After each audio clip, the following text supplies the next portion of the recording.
Okay, so because we are going to be looking at application kinds of questions where we need the context to be able to come up with these pieces of the problem, seriously? I figured it would probably be easier to have this on a handout that you could have in front of you. It would also make things go a little more quickly because we wouldn't have to stop and wait for you to set up axes to graph on or set up some sort of a scheme for writing things out. You wouldn't have to write out the problem. Like, it's all here for you. Okay? So you see we've got two problems here. The one problem we're going to go through together, step by step, so you can kind of see how this all comes together and what the entire process is. And then the second problem we're going to do in a little bit more of a, you're going to try it first, but in a guided fashion, just to kind of make sure that with each step you're at the right place before you move on. Okay?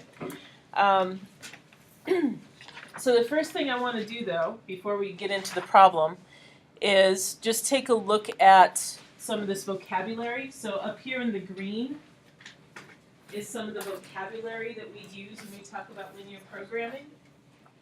And I just want to make sure that we're clear on what some of this stuff means. Optimization. What are we talking about when we talk about optimization? Nick? Either finding the maximum or minimum value of something. Okay. So usually it's a situation where there's something about the problem that we want to try to maximize or minimize. Okay? Which one we're doing depends on the problem. So if we're being asked to find things like profit, we're going to want to maximize that. If we're trying to figure out things like cost, we're probably going to be minimizing that. So which one we do kind of depends on the problem. Excuse me. But optimization is literally trying to find an optimal solution. So in these kinds of problems, there are all kinds of possible solutions, but we're trying to find the best one. The particular strategy that we're talking about today to do that is called linear programming. Okay, it's not the only possibility for optimizing a problem, but it's one possibility. It's one that we can manage at this level without a whole lot of extra complicated stuff. And so linear programming itself is simply one possible strategy that you can use to optimize a problem. Okay? Basically, it's made up of two parts. You need an objective function. The objective function is an equation. It usually is going to have three variables in it because there'll be the two variables you're trying to solve for, and then there'll be a third variable that represents what our objective is, what we're trying to optimize. The objective function is exactly what it sounds like. In a particular problem, we're going to have some objective. Our objective is to make the most profit. Our objective is to have the least amount of cost. And so our objective function is that equation that represents what's going on with profit or cost or whatever the situation is. The constraints then are the limitations that we have on being able to optimize that objective function. So they are going to be our inequalities. And they're just going to be things like there's only so many materials that we can use, or there's only so many man hours that we have for labor, or there's only so much demand for this project, or this product, those kinds of things. So we can't just go, oh, well, I want to maximize profit, so I'm just going to make as much as I possibly want. That's not realistic. Usually there are limitations that we have to take into consideration. Those limitations are called constraints, and they're going to be written as inequalities. So our objective function is an equation. Our constraints are inequalities. We then graph those constraints to come up with our feasible solutions, the region where everything overlaps. And then those corner places on our feasible region again are our vertices. And what happens is anything within the shaded region is a possible solution based on our constraints. Any of those points you could pick out and it would fit all of our constraints. But not all of them are going to be the best answer. So in trying to find the best answer, we end up looking at the vertices. Because that optimal solution is always going to happen at a vertex.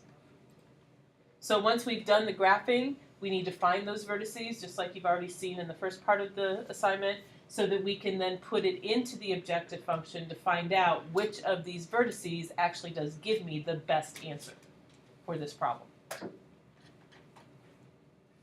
Okay? So any questions on any of this language, any of this vocabulary? Because I'm going to be using it as we go through today, and if it doesn't make sense, then it's going to make the lesson that much more difficult. I'm tired, folks. I just flew in last night. My brain's still kind of trying to catch up on time, so. Okay, are we good? Know what we're talking about? All right, so let's do it. So here's our first problem. And this is the one that's on your paper as well. I thought it was kind of fitting, considering that it's the day after Valentine's Day, and we've got singing Valentine's going on this afternoon. What better thing to talk about than making candy? Anybody give candy for anybody for Valentine's? Anybody get candy for Valentine's? Yeah, yeah, of course Daniel did. All right, so here's our situation. A candy manufacturer wants to maximize the combined profit of two types of box chocolates. A box of chocolate-covered creams yields a profit of $1.50 per box. A box of chocolate-covered nuts yields a profit of $2 per box. Market tests and available resources indicate the following constraints. One constraint is that the combined production level should not exceed 1,200 boxes per month. A second constraint is that the demand for a box of chocolate-covered nuts is no more than half the demand of a box of chocolate-covered creams. And our third constraint is that the production level for chocolate-covered creams should be less than or equal to 600 boxes plus 3 times the production level of chocolate-covered nuts. Now, those particular constraints sound a little convoluted, okay? However, if they really did some market research on supply and demand and what people really want to buy and how many they can really sell, like these might be the kinds of things that they come up with once they've got it all kind of worked out and massaged and simplified down, like, okay, here's where we're at. So you just kind of have to trust on some of these that, like, okay, if they did some market research, like this is what came out. Others are going to be a little bit more straightforward. Like sometimes they'll tell you that it takes this amount of time to make this thing and it takes this amount of time to make this thing and there's only these many hours of labor that you have. And so it's a little more straightforward like that. So you just kind of have to go with whatever they're telling you. But these are the limitations, right? These are the things that are going to limit just how many boxes of each type of chocolate we can make. So those are going to make our constraints. So what we're trying to find out here at the end is what is the maximum monthly profit, how many of each type should be produced per month to yield that maximum profit. Okay, so how much profit are we going to make optimally, and how many of each type of box does that mean we have to produce? Any questions about the actual problem, what we're trying to do?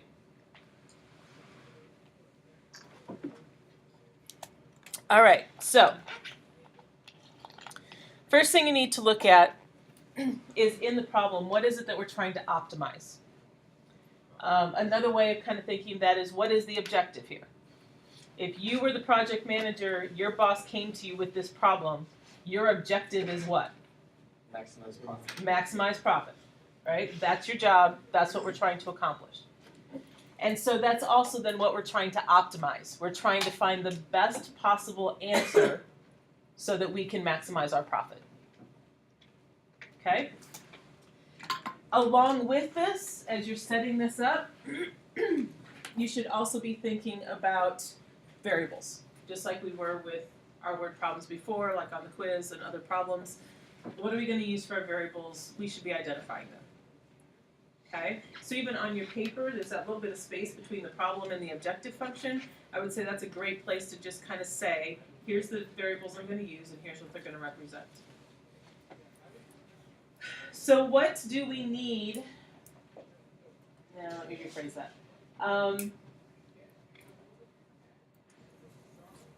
What are we trying to find? What are the unknowns in the problem? Then how many boxes of each you should make? How many boxes of each we should make, which will then tell us what the profit's going to be. Okay? So just because of the way I set up the rest of the notebook, the presentation, I'm just going to go with X and Y. So X is going to represent the number of boxes of chocolate covered creams. And Y is going to be the boxes of chocolate covered nuts.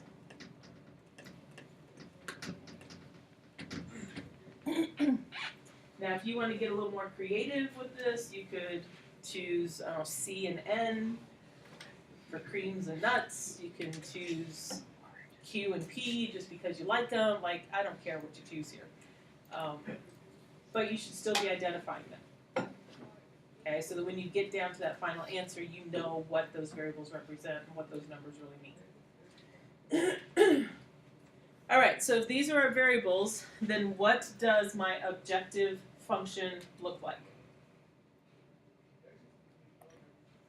So 1.5x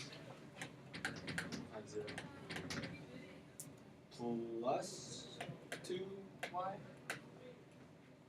equals z. Equals z. So again, z is kind of the generic variable that gets used for this. But sometimes you'll see people, again, choosing variables that are a little bit more representative of what's going on. So I think on the next screen, you're actually going to see that I set this equal to P for profit instead of Z. Again, it doesn't really matter. Z is kind of the generic choice.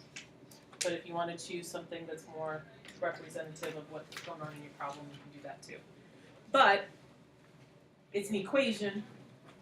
And here's our three variables, because we've got the two we're trying to find, and then the third one is that thing we're trying to optimize, because we don't know what this answer is yet. Okay? Sounded bad. All right, so if that's our objective function, we are trying to maximize this, and it's good to make sure that you kind of identify whether you're maximizing or minimizing your objective function, because it'll make a difference when you get to the part where you're actually trying to find your answer, which is the optimal answer, whether you're trying to find the biggest answer or the smallest answer. But now that we know what our objective is, now we need to think about the limitations. We need to think about what the constraints are. And we're going to take those constraints and now rewrite them as inequalities. So, first constraint, how would I rewrite that as an inequality? Plus y less than or equal to 1,010. Yep.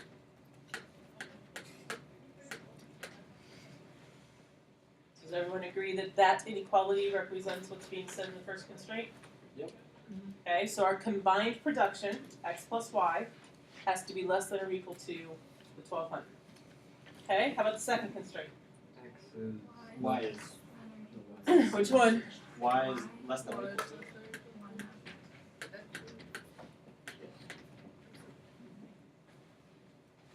So that's the inequality that represents the box of chocolate-covered nuts is no more than half the demand of a box of chocolate-covered creams. That's what that says. Okay? And that's probably, to me, I think these problems are cool because it's like one of these times where you finally get to answer that question, when are we ever going to use this? right? I mean, that question has been stalking you for the last 6 years or so. And most of the answers teachers give you are like really contrived, right? But now, like, this is real stuff. Yeah.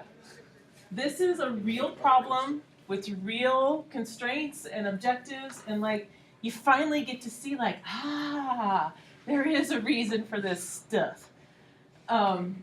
So I really think linear programming problems are fun and kind of cool because you're finally getting to see that. But I would say that when students think of linear programming problems as being hard, I would say there's usually, in my mind, there's 2 places where it's hard. And the first place is here. Because you're trying to take all of this language about no more than and less than and can't be, minimum and maximum, whatever, and correctly translate that into what the inequality is supposed to be that says the same thing. And I think that can be hard because they don't usually come right out and say is less than or equal to. They did in number 3, thank you, but they don't usually. Usually it's language like is no more than, must meet a minimum requirement of, those kinds of things. And you gotta go, okay, so which way is my inequality supposed to go to make this happen? And which one of these am I really supposed to be having? There's that kind of stuff. That's where it can be a little bit challenging, is just making that translation. Okay? But if you just think it through, and even just throw in some numbers, like if you want 100 boxes of one thing, like if I put 100 in here, well, the answer I put in here, does that make sense with what's going on? Like, just kind of think it through, you'll get it. Okay? How about our third constraint? And then I'll tell you what I think the second X is difficult less than or thing is. equal to 600 plus 3y. X is less than or equal to 600, what was the rest of it? Plus 3y. You like that one? So does that say that the production level for chocolate-covered creams should be less than or equal to 600 boxes plus 3 times the production for chocolate-covered nuts? Does that say that? What it says. Okay. Now, the other constraints that you need to add to this are the ones that you don't usually get told. But there are 2 more constraints you usually need to add. X greater than 0, y is greater than Yeah, because once you are actually talking about real life situations, rarely are you talking about a problem where your x and your y represent things that actually can be negatives. Right? Usually you're talking about producing something, making something. We can't make negative things. So even though they don't come right out and say, oh, and by the way, x and y will be positive numbers, we should indirectly just know that that's what's going to be happening, and we should include them in our constraints. Okay? All right, any questions on how we came up with those inequalities? Everybody good on the constraints? Okay, so now that I have these inequalities, I need to graph this. And here's where I think the second hardest part about these problems comes in, is setting up a good graph. Because of the fact that we know x and y are going to both be greater than or equal to 0, then that means we know we really only have to graph a first quadrant. So the graphs that you're going to get for problems for linear programming are not going to have the axes in them because we don't need the second, third, and fourth quadrant for these.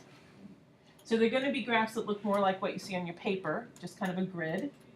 And we're going to want to set up our axes out here along the side, so that we give ourselves as much space as possible to graph what we need to graph. Now, we have specifically made one of these types of boxes X and one of these types of boxes Y. But would it really matter which one was which? No. Like I made the chocolate covered creams X and the chocolate covered nuts Y's, but would it matter if the nuts were X and the creams were Y? No. Which is why, number one, it's important that we make sure that we identify that up front so we know which one is which.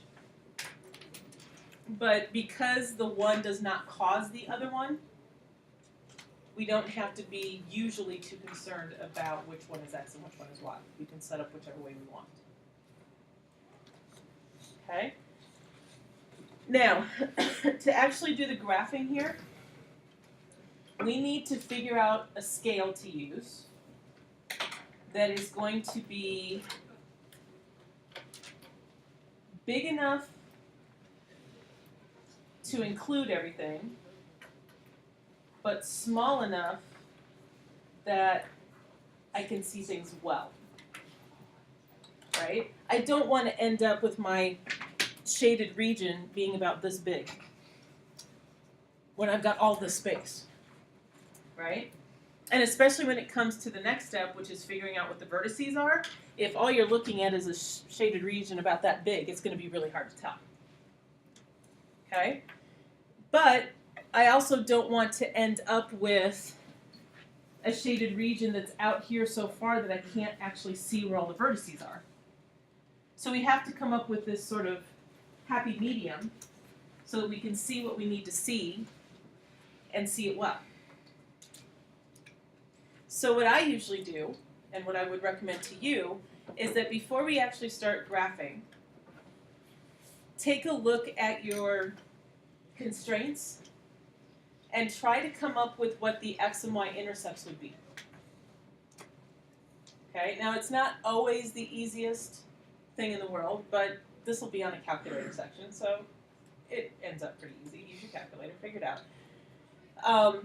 But come up with X and Y intercepts rather than just always changing everything to Y equals mx plus b to just get Y intercept. Think more in terms of standard form, so you can get X and Y, because that's what's going to kind of dictate what my scale needs to be to make everything fit.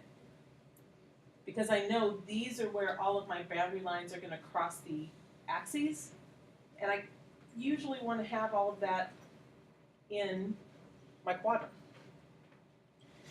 So what I usually do is actually just kind of a little t-chart here, and you can do it x, y this way, or you can do x here and y here, whichever you prefer. But I just put a 0 in one and a 0 in the other, and then I figure out what the other one is. So if I'm putting in 0 for x, then what's y got to be? 1200. And if I'm putting 0 in for y, then x has got to be 1200. And so there's my x and y intercepts for that boundary line. Now, what happens when I do that here? If I put 0 in for x, what happens? 0. We get 0. So 0, 0 is actually the x and y intercept, and that doesn't really help me a whole lot. It gives me 1 point, so I know I'll be able to start there. When it actually comes to graphing this, I'm just going to have to plug in a couple of other possibilities. Okay? What about here? You can make it slope intercept. I can. Can I just figure it out the way it is? I put 0 in for x. What's y got to be? Negative 200. Negative 200. So if you can just figure it out from what you've got, that's great. If not, change it around to a form that is easier to work with. But if I put 0 in for y? 600. It's 600. Okay, and then I need to be in the first quadrant. So now that you have these x and y intercepts, take a look at all your x intercepts and decide which one is the biggest value. 1200. 1200. So I need my scale on my x-axis to include up to 1200. Okay, what's the biggest value on my y's? 1200. Also 1200. So it means I'm probably going to be able to use the same scale on x and y. But I don't have to. Okay, I can set up those scales separately using different increments based on whatever my values for x-intercepts and y-intercepts are. They don't have to be the same. But in this case, because they both need to go up to 1200, they're probably going to be the same. So has anybody counted? How many boxes do we have? 22. 22. So 20-ish. If we take 1,200 divided by 20, we're going to be going by what? By 60s, right? Okay, so this is always 0, 0. Okay, we're not going to jump and start somewhere else. This is always 0, 0. Excuse me. So I'm going to go actually every other one, which means I'll be going by 120s. All right, so this is 120. 240, 360, 480, 600, 100, there we go, 520, no, not 520, what am I doing, that's backwards, I told you I was tired, here we go, 720, let's try that one. 720, 840, 960, 1080. 1080, Wow. 1200. Yay. Okay, and then I can do my Y pretty much the same way. So 120, 240, 360, 480, 600. 720, 840, 960, 1080, 1200. Okay, so everything should fit, but yet I'm using up most of that quadrant, so I should be able to see things pretty easily. All right, so now we're going to actually graph. So for my first inequality, I have a boundary line that crosses at 0, 1200, and 1200, 0. I'm going to make this blue. It's a little bit skinnier. All right, so 0, 1200 is right there, and 1200, 0 is right there. And you have rulers in your baskets on your tables, so you can grab a ruler. You do want to try to graph this as carefully as you can, because when it comes to identifying our vertices, a good graph is going to be helpful. Okay? So we connect our two intercepts.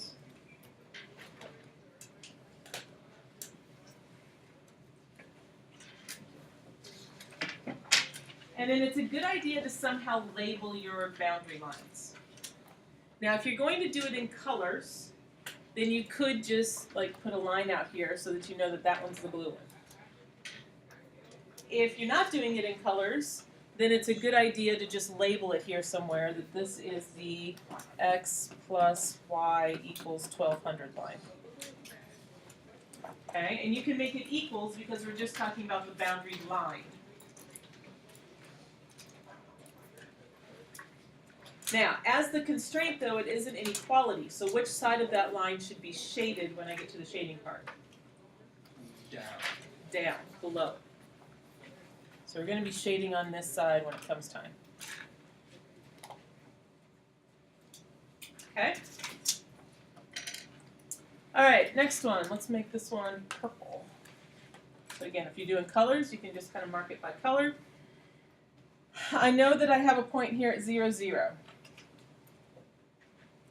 But I need at least one other point to really know where this is going to go. Now, because I'm in y equals 1/2 x, I could go by slope. And especially because both my x scale and my y scale are the same, I can still just count boxes. If I'm not real sure, especially if your scales are different, so you're not really sure about setting up slope, then just pick a value. Pick, 120 or 240 or something for x. Put that in, well that's going to be half of that, so then I'm going to go up to 120, and so I end up with a point right there. Okay, so you can either just plug a couple of values of x in and figure out the y that goes with it, or you can use the slope in this case because we're already in that y equals mx plus b kind of form. Now I'm going to do another one here quick. to make sure that I have something to line up with well. I'll draw my line.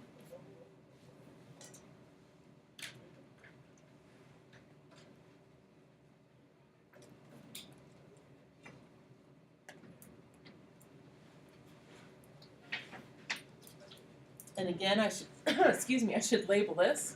So y equals 1/2 x. And which side of that line are we going to shade? Which one? Also, Down. Below. Okay. So we'll shade on that side when it comes time.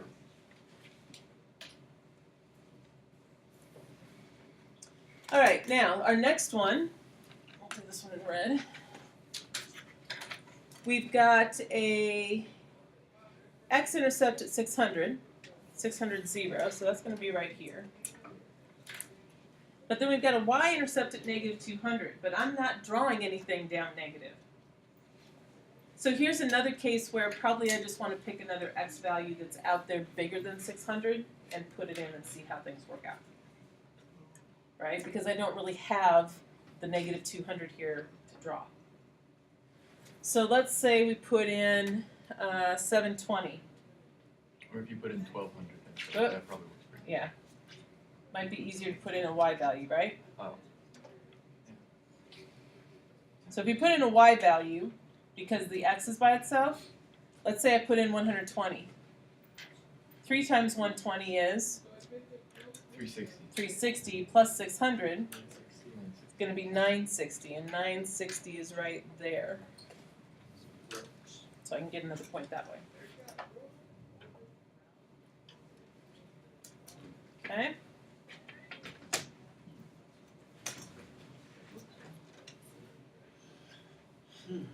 Or we can do what Jonathan was saying, and he was saying pick an x value of 1200 because it would just work a little nicer.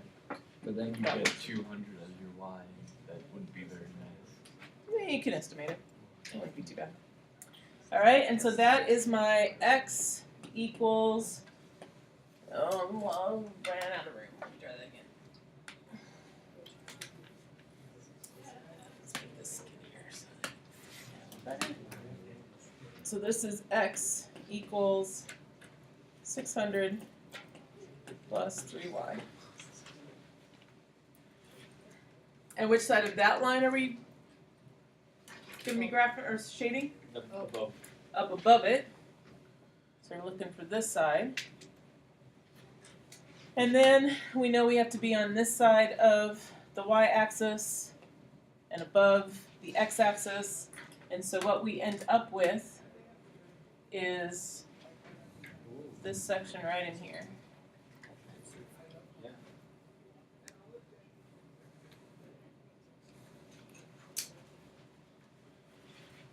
Okay, that's my feasible region. So what that means is I can pick any point along the boundaries or inside of that region, and it is a point, it's a x and that y value that makes all of my constraints true at the same time. Okay? But it does not necessarily maximize my profit. So now in order to maximize profit, we need to identify those vertices, those corner points, because that's where the optimization is going to take place. Okay? Now, anything that happens along the axis should be easy, because you already found what x and y intercepts were. So you should be able to identify them based on which line that is. So here, obviously, 0, 0 is easy.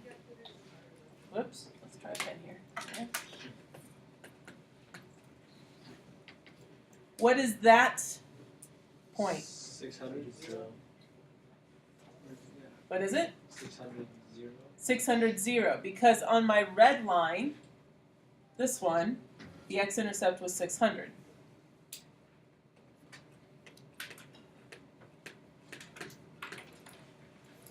The ones that are a little more tricky are the ones that happen out here. And there's really kind of two different ways you can go about finding them. Graph it on a calculator. You can graph it really well with your hand. Actually, a calculator would take more time at this point. Hmm. So the first way is obviously just to look at it, okay? Because, and this goes back to what I said a second ago, if you've graphed it carefully, and then it looks like one of your intersection points is happening where grid lines intersect, then you should be able to read what that point is based on your grid lines. But before you say with 100% certainty that, yep, that's one of my solutions, make sure that you go back and check that ordered pair with the boundary line equations that make that intersection point. That's why it's important that you label your lines as you go.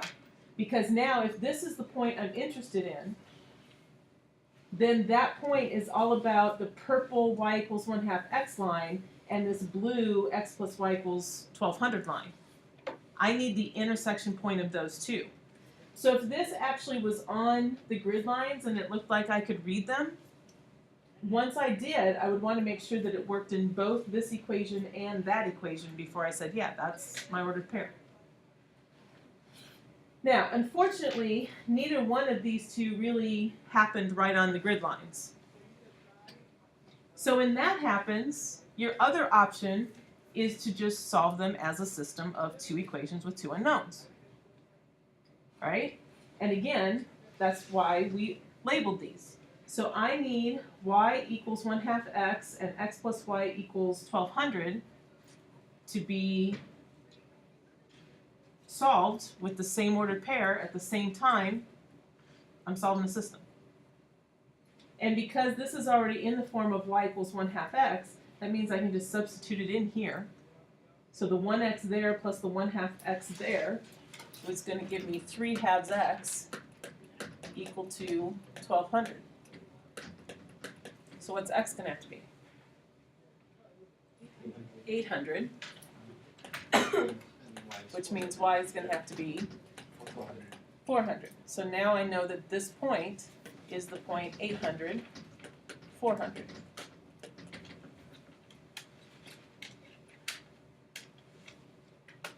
And then I do the same thing for this vertex. Now which two equations am I using? X is equal to 600 plus 3y, and x plus y is equal to 1200.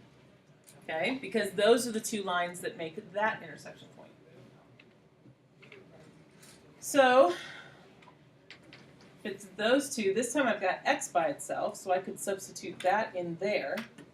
So 600 plus the 3y, and then plus the y that's there, would equal 1200.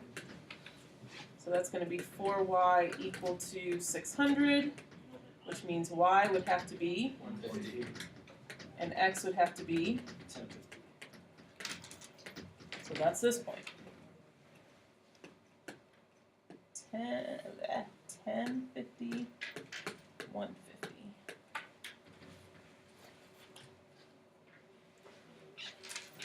Okay, so if you can tell just by looking at it, that's great. Just check it.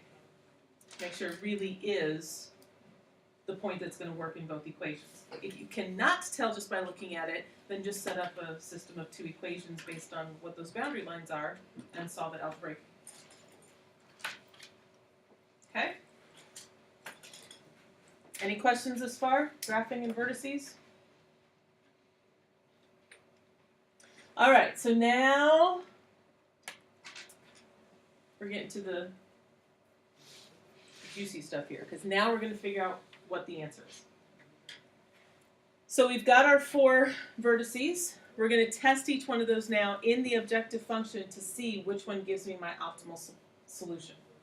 So I'm going to list here what those ordered pairs are. So 0, 0, 600, 0, 1050, 150, and 800, 400.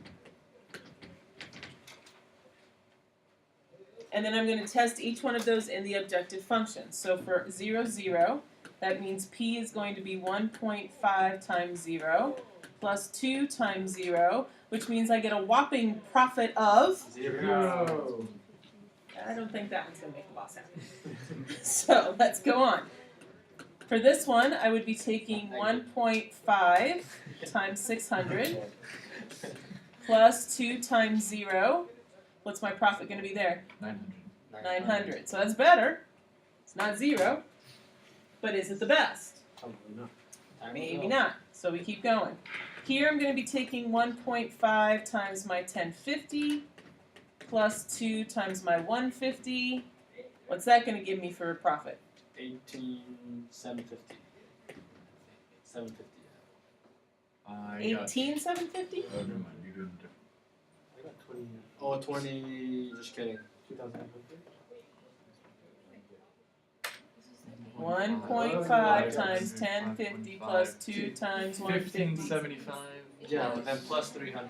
plus 300. Oh, yeah, is 1875. 1875? 1875. 750. It's Not- 1875. 1875 or 18750? Because there's a big difference in those two. 75. Oh, it's 1875? 1875. If you go tell your boss you're making 18750 and only you show up with 1875, Boss is gonna be mad. yeah, you're gonna be fired. Alright, so we're happy with 1875 now? This is right? Alright, last one. Mix up the zeros and sevens. 1.5 times 800 plus 2 times 400. Yields 2,000. So which one do you want to go to the boss with? The last 2,000. The 2000. So this is what gives me my optimal solution. Okay? And so finally, just like with any of our other word problems, you should give your final answer to the question in a sentence. So what was your question or questions? There's actually 2 in this one. About chocolate. How many of these type we should maybe We should make make- some monthly We profit should make produce? 800 chocolate creams. Or chocolate covered creams. Boxes of. Because we just made 800, that wouldn't make it 4. Hey, what if it's one per box? Boxes of chocolate cream. And 400 boxes of chocolate covered nuts. It's just savage.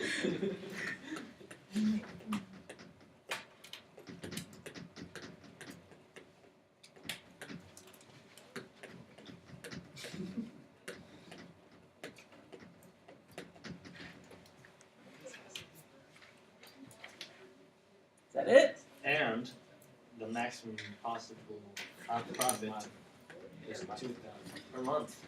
Monthly profit is $2,000. We're a big corporation. It's pretty little. Wow. Startup is not. Startup.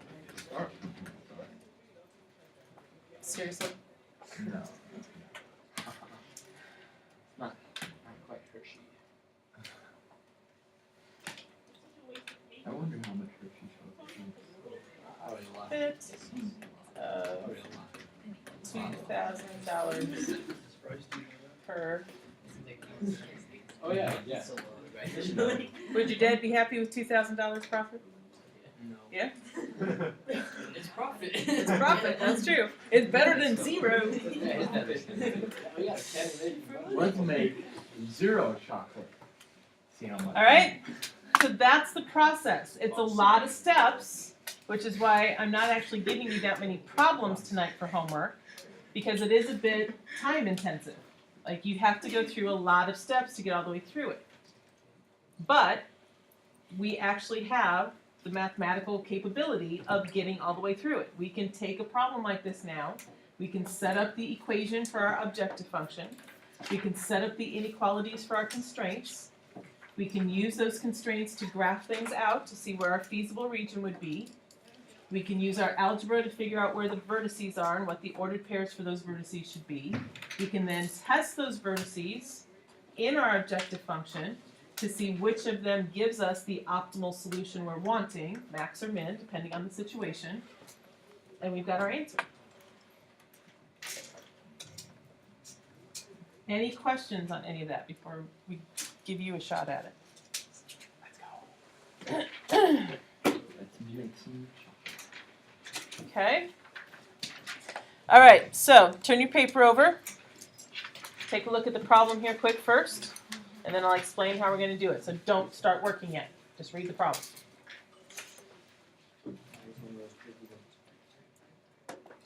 So we've got a pet supply company that's mixing 2 different brands of dried dog food to kind of make their own. Brand X costs $15 per bag and contains 8 units of nutrient A, 1 unit of nutrient B, and 2 units of nutrient C. Brand Y costs $30 per bag, contains 2 units of nutrient A, 1 of nutrient B, and 7 of nutrient C. The minimum required amount for their mix of the A, B, and C nutrients are 16, 5, and 20 units respectively. So, how many bags of each brand should be mixed to obtain an optimal cost and still meet the minimum required amounts of nutrients? Okay? Any questions about what the problem is? What the situation is? Okay, so here's how I would like to do this. This is called a think, pair, share. So what that means is the first step, well, let me back up. You can see up here I've got 5 different little blue boxes, right? Which means we're going to go through the process step by step. And with each of those steps, we're going to go through a 3-step process of think, pair, share. So the think step is you doing it yourself on your own paper, no talking. You think about what you think the answer should be, and you put it on your paper. I'll give you a minute or so to kind of do that. The pair step means you now talk with the other people at your table, compare your answer, decide if you agree or not. If not, come up with an answer you agree on, and then put it on the whiteboard that's in your basket. Okay? And the share part then, when I call for share, everybody's going to hold up your whiteboard so we can see is everybody on the right track and at the right point with that step. Okay? I don't want to take a huge amount of time with each of these, but I do want to give you a little bit of time to think about it on your own before you talk to someone else about it, so you can kind of double check, do I know what I'm doing before I have to do this on my own for homework tonight? Okay? So the think step is a quiet step. A block had a little trouble with that. We'll see how you guys do. But the think step should just be you, your paper, write down what you think. And then you'll get a chance to talk to the rest of the people at your table on the pair step and see, do you all agree? If not, talk about it, come up with something you do agree with, and put it on your whiteboard. Okay, and then we'll share it with the whole class and see if we're on the right track. So up here, where the 4s are, I would like that pair step to just be the person beside you, okay, rather than all 4 of you. And then at the tables of 3, talk to all 3 of you. Got it? Cool. Yes, ma'am. When it's called brand X and brand Y, do we need to write like what X equals brand X? Like, we need to define the variables. Yes, because it's good to have it. Okay. Okay. All right, so our first step, first thing we're going to do is the objective function. We're starting with the think, so just on your own paper, go ahead and identify your variables, what they're going to be, and then write what you think the objective function should be. I'll give you the cue in just a second to do the pair step, and then you can talk.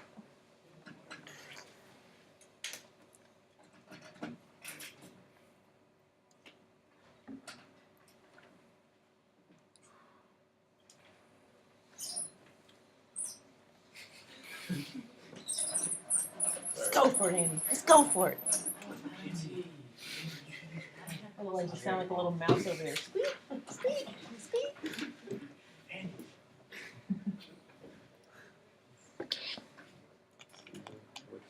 All right, pair. I don't know. Talk to your partner or partners. Come to agreement and then write it on the whiteboard.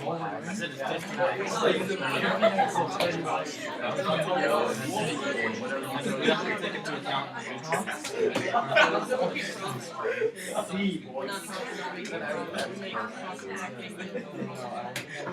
No, I just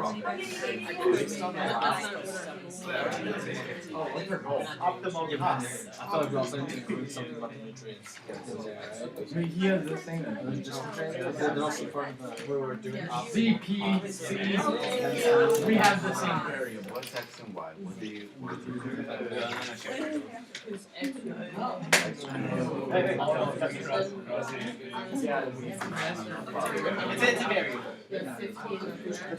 Got them on the whiteboard? Once you agree, you got to get it on the whiteboard for the share step. These nutrients are the constraint. I mean, that's the best I can come up with. And then, like, brand X costs $50 for bag between 8 of A, 1 of B, and 2 of C. And then put it at. Actually, that's probably the case. Yeah, you're right. And for this one, it's like the cost equals. Come on,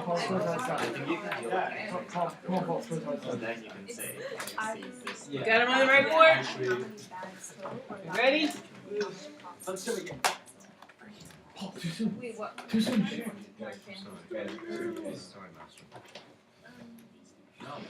All right, share. Hold them up so everybody else can see them, so you can see if you agree, if there's any differences. Oh, they included the label. Whoa, okay. I see. Whoa. Dennis, are you saying get on my level board about? Dongwan's group just got bonus points. Oh, All right. One quick thing though, before you erase this. One quick thing. A lot of you have this equal to Z. I saw a couple of you have this equal to P. But P kind of stood for what? Profit. Profit. What are we trying to optimize this time? Cost. Cost. So if you're going to be a little more creative and choose a variable other than Z, it should represent what the problem's about. So probably you want to use C or E for expenses or something like that rather than P for profit. Okay? All right, next step. P for. What are your constraints? Okay. Think first. Do it on your own first. Write down what you think your constraint should be.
Now when I call for the pair step, if you're not quite done with yours, go ahead and talk to your partner about it so that you can figure it out. But make sure you're actually getting it on your paper the way it's supposed to be so you have something to look back at tonight, as well as getting it on the whiteboard. Okay, so go ahead and pair.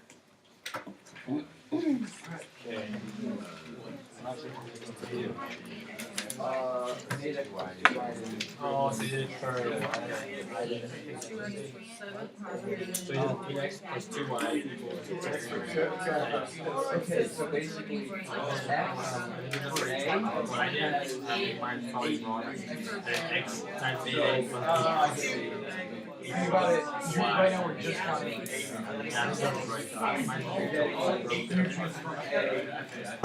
eight nutrients from X amount of bag A, and how many for Y?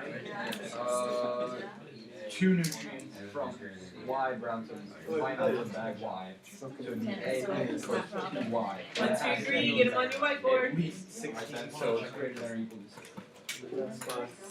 7 Yeah. One's the vertex is 5, it's first one with vector, so we get nutrient B. So that's what Yep. And that makes it real. I was about to say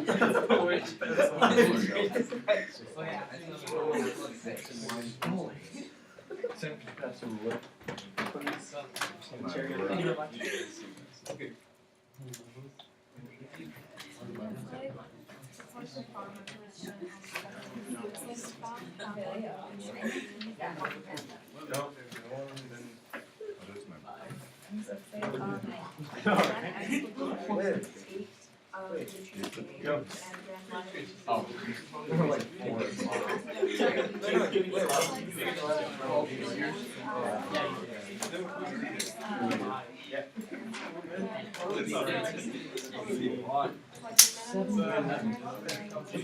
What's in 1 second? Oh, actually, All right, share. Take a look around. See if your board agrees with everyone else's board.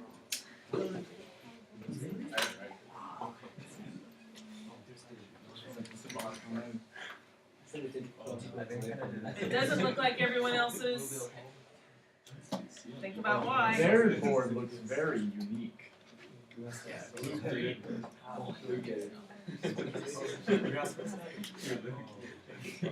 Luke, you gotta own When I up to listen to that. bad music, I describe it as unique too. I think that's my handwriting special. No wonder everyone says I listen to very unique music. I want to see Joash actually graph that thing. Was it? We got 5 variables going on in that. Well, It's only Joash. We didn't know what to do. So. you might want to look around at the other boards, boys. Oh, that's what we did. Yeah.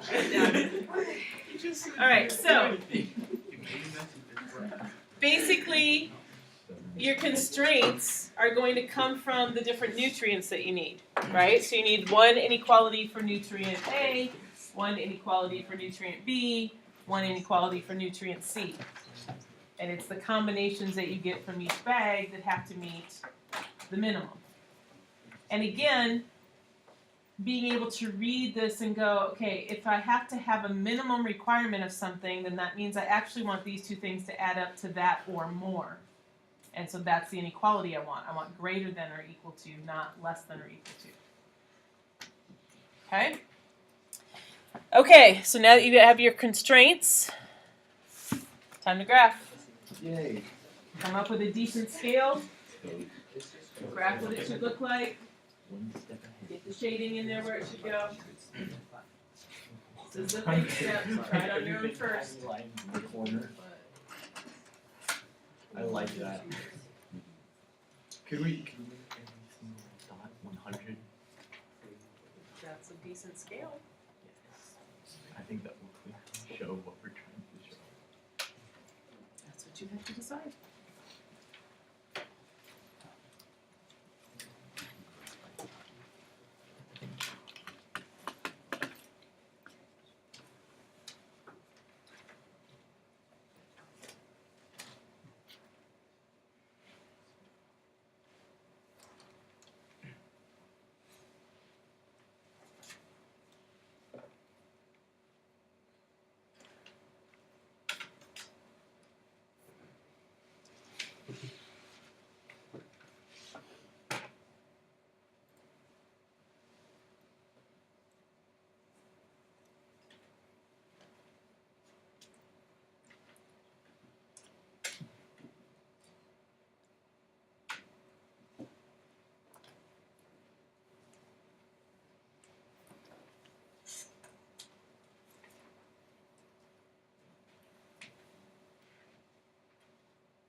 Alright, go ahead and pair, see how you're doing, see if it looks like your partners, if not, figure out why, figure out what it should look I like. did 15. And then once you agree, don't forget to get it onto the whiteboard, so you're gonna flip the whiteboard over and graph it on the graph site.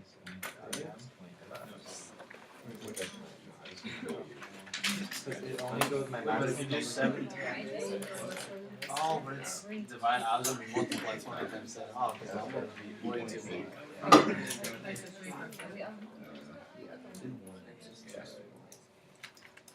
Yeah.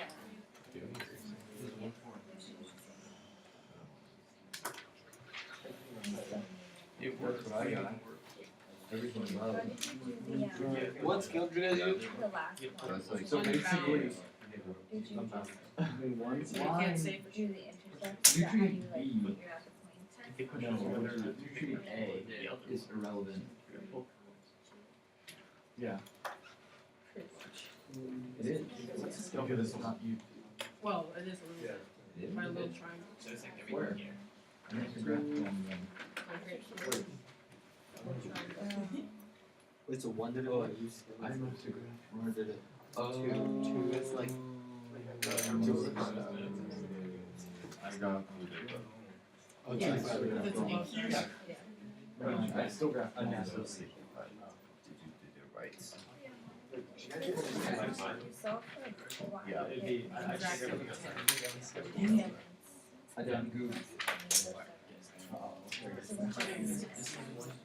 I just mixed up my X and Y. Classic mistake. You guys get like a little triangle. Yeah. I did mine up to 10 on both. Same. You should try using pi. Pi through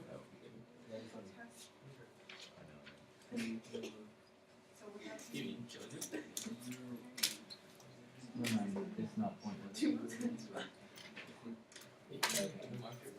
It's very not pointless.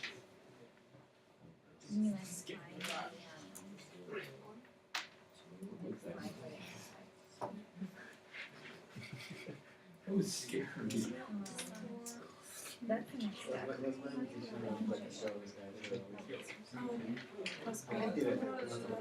Can you do your successive imitation? Can you do it? Admiral Akbar for this. Where's Now.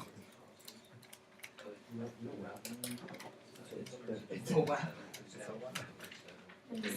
Oh, dude, I can't believe Mr. Burns doesn't come up with that. There's so many puns. Why is it going? Yeah.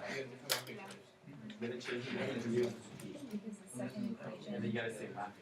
X is y squared minus 5. It's like.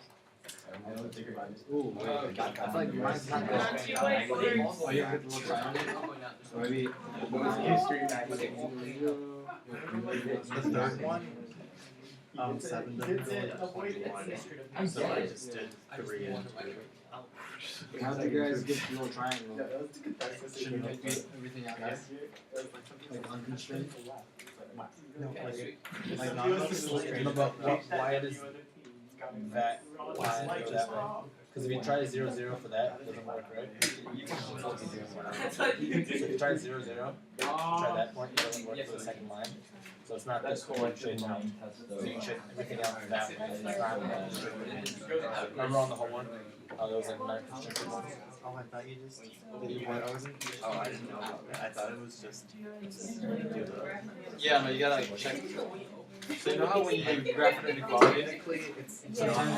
Angel's doing it the hard This way. one you shade Out. all the lines you shade outward. See? It's Yeah, so so much you shade everything from here and it's not gonna be constrained. I think that's like I didn't like that kind of stuff. In homework there was It works. I think that's what after you start on it, now you see I don't know if I've. Yeah. heart. Yeah, you gotta draw hearts. Alright, put them on the whiteboard. You got 30 seconds. Oh, you already did it. Oh, so there's so much that you can tell what the rest of it is. That's what I like about it. Even though it's You're using someone else's word. Concordia allows me to see what's what. Keep going. Eventually.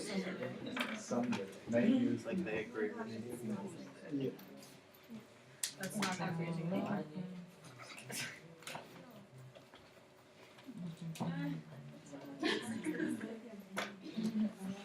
that was not a great use. Adam's family would be so much better. Wait, guys, who's playing Gomez now? It's Luke Miller. Okay, how is it? Well, we haven't done anything yet. Man, It's gonna be good. Austin's so perfect for that. Yeah. Alright, share, hold them up, let everybody see. See if you agree. Where's your shading? What are those bonus points? Are you sure that the Now they're just back to being average like everyone else. No, now they're below I average. don't see anyone else getting bonus points, huh? Our marker right now, that's why. That is- Because you got 3 of them there, so, yeah. Alright, so, What, do we have 3 of them in here? what kind of a feasible region do we have here? Unbounded. Right? Last one was bounded. It was all closed in when we were all said and done. Right? Entirely closed in. That's a bounded region. Bounded regions are going to have maxes or mins, whichever one you're trying to find, no question. But when you have an unbounded region like we did in this one, then you have to be a little bit careful about what it is you're trying to find. Because if this was the graph that you got, but your task was to maximize something, how would that go with this? You couldn't, right? Because maximizing would mean taking whatever that line is, with that whatever slope it's supposed to have, and moving as far away from 0, 0 as you can get. And what is that very last point you're going to hit? Well, if it's unbounded out this direction, you're never going to get to that last point. Infinite bags of dog food. Just think of it. It's Okay. beautiful. But with a min problem, like what you actually have in this case, you're actually trying to get almost as close to 0, 0 as you can, and what that last point is going to be as you get closer to 0, 0. So even though we're unbounded here, because we're trying to find a minimum, it's okay. But you have to be careful when you end up with an unbounded region, because if you're trying to find a max, it's not going to be possible. Okay? Alright, so now figure out the ordered pairs for the vertices you do have.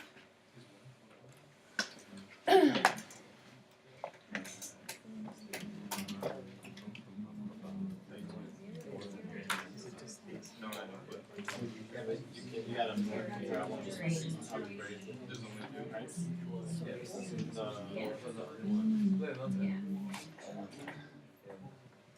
Well, what is that one? What do you get for that? Still working it out. Just type it in there. Because it's not like exactly on a point. Remember, you only need the vertices that are actually on the boundary lines of your feasible region. We don't need that one. We only need these four. Outside, it's not really hurt to. Yeah. You want my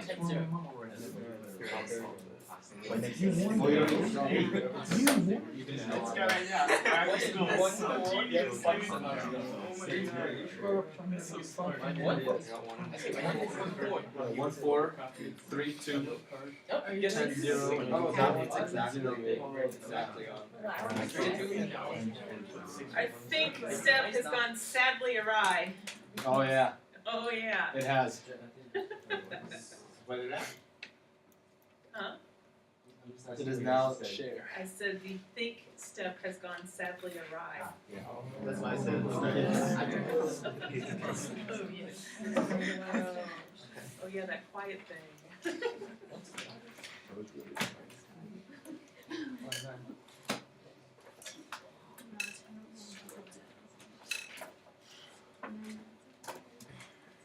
Oh, I think we found the optimal.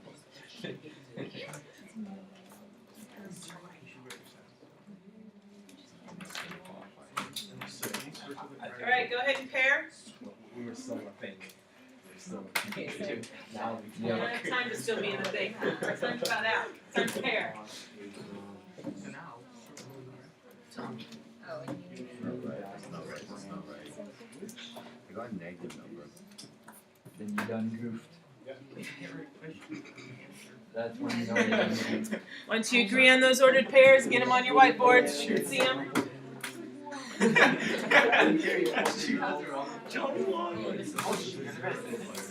We're not supposed to write this? Yeah, we're not supposed to write this. Right now, I just want your vertices. Oh. All the vertices. All of your vertices. We haven't done the optimal yet. You maybe have. We haven't. No, I mean, you really are. One thought. Oh, Tray right. two. Tray top. Traduce, as they say when you're playing Dominic. Your eraser was under the whiteboard eraser. Got them on the whiteboards. The optimal one is just to All right, let's share them. not have any bags. Right? Oh yeah, yeah, just 8 bags. Yeah, all of those. Yeah, yeah. All right, so we should end up with 4 of them. And I heard a few of you, can I use yours for a second? I've heard a few of you talking about how to find this one down here. But that one is not on the boundary of the actual feasible region. So you want your y-intercept, your x-intercept, and then this one and this one, but not that one. So 0, 8, 10, 0, 1, 4, and 3, 2. That sound right to everybody? All right, last step. Figure it out together. What's optimal? Because we're almost out of time. So what's our optimal going to be? The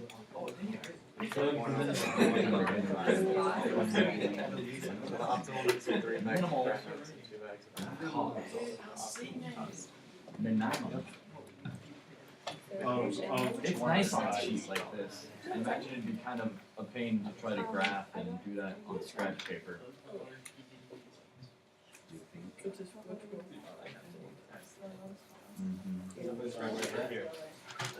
Got it? So what's our optimal answer? Sense form. Should we share now? Yes. 3 bags of brand X and 2 bags of brand Y should be mixed to obtain optimal cost of dog food. What is your optimal cost? Oh, the optimal cost is $105. Okay. So Jonathan says 3 bags of brand X and 2 bags of brand Y for $105 in cost. Do you agree? Yes. So now we're trying to find the smallest answer. Now we're trying to find the smallest answer out of all the results because we're trying to minimize. Okay? Because we're talking about cost. All right, any questions on this process? Because this is what you're going to be doing tonight. You've got 3 problems that are in the homework. They're posted on Canvas. If you look in the basket, there should be a sheet for each one of you at the table that has 3 graphing grids on one side, and you have them on both sides. So you really only need one side, but if you screw up, you've got a couple more on the other side. Okay? Make sure everything else is back in the basket. Lids are on tight for the markers. If you want to put your quiz in your folder, you can do that now, or you can take it with you, your choice. Valentine. Homework will be due for Wednesday. Go ahead and get packed up, cleaned up, wait for the bell, please. I want to stop and thank you. But I want to stop. Yeah, Want to. I think it's funny.